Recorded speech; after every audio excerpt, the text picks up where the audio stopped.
Hello guys! Hello Pisces, Scorpio, and Cancer. Welcome dito sa aking channel, Kapalaran 888. Welcome guys. Alamin natin kung anong messages, vibration, gabay energy para sa inyong lahat. Ito ay general, daily tarot reading para sa lahat ng water sign, Pisces, Scorpio, and Cancer. Okay. First card natin is, nakakaloka. Six of Swords to guys.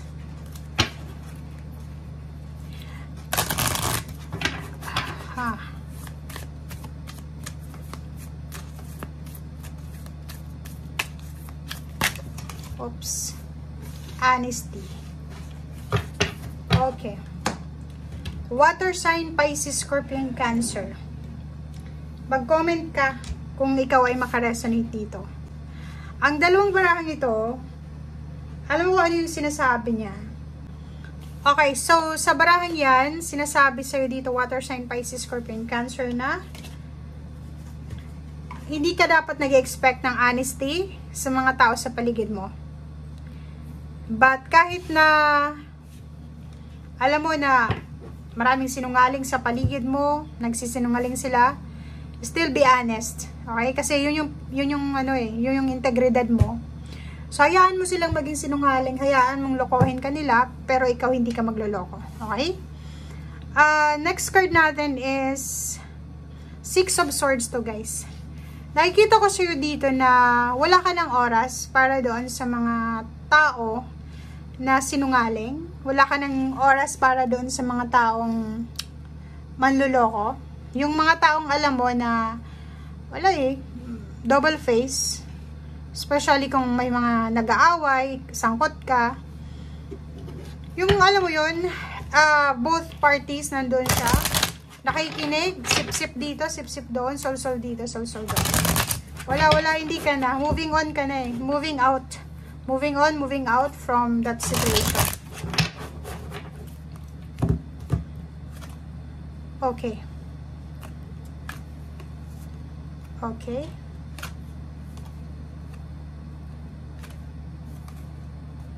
Okay, so ito yung mga concerns mo. Sa araw na ito, sinasabi ng baraha mo na nagpo-focus ka na lang sa relationship mo. And kung ano yung pinoproject mo sa ngayon, yun talaga yung ikaw. Yan yung totoo para sa'yo. Ang dami-daming mga, anong tawag dito? In-expect mo na diba? May mga in-expect kang relationship na mag-work, may in-expect kang mga relationship na mag-fail. Meron ditong tinatawag na inheritance. Merong inheritance dyan na posibleng hindi na ibibigay sa'yo dahil sa isang hindi honest na tao. So, pwede yung perang para sa'yo ay hindi binigay sa'yo dahil siguro ang gusto nila is sa kanila lang. So, parang ganun. Comment down below, guys. May nakikita tayo ditong travel. May nakikita tayong moving on, moving out from the situation. May nakikita din tayo ditong paglilipat ng bahay. Wala magbabago ka ng mindset. Okay, may iba na magta-travel para sa trabaho. May iba sa inyo dito na sobrang workaholic. Sobrang hardworking pala. Sorry.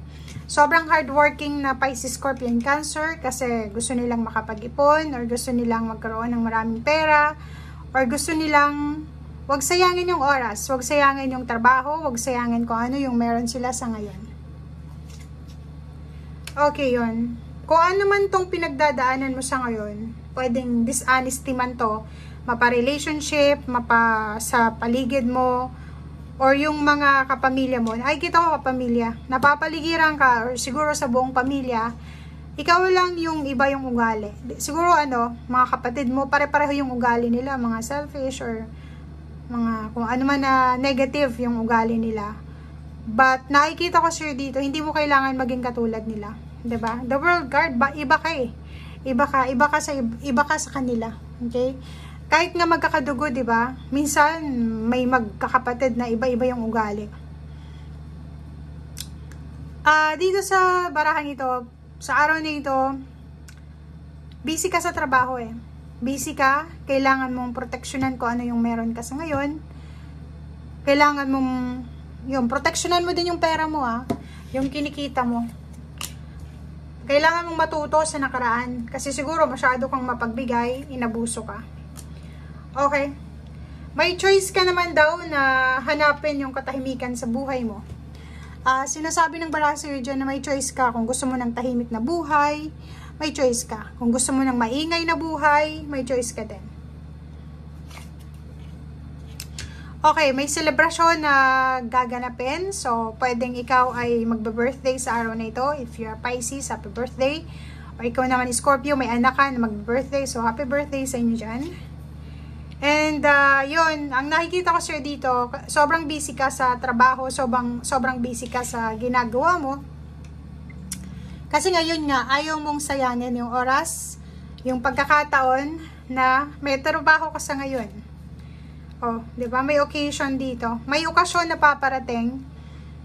It's either, ayun, may parating na baby, may bagong miyembro ng pamilya, bagong trabaho, reunion, holiday season, vacation, or kano man yan, birthday celebration. Okay. So, nakikita ko sa'yo dito, may naghihintay sa'yo. Pwedeng naghihintay ng tulong mo, or naghihintay ng message mo, or naghihintay ng kung anong sasabihin mo. Pwedeng pera itong hinihintay sa'yo. Pwedeng naghihintay ka ng pera, or ikaw yung hinihintay, yung pera mo hinihintay nila.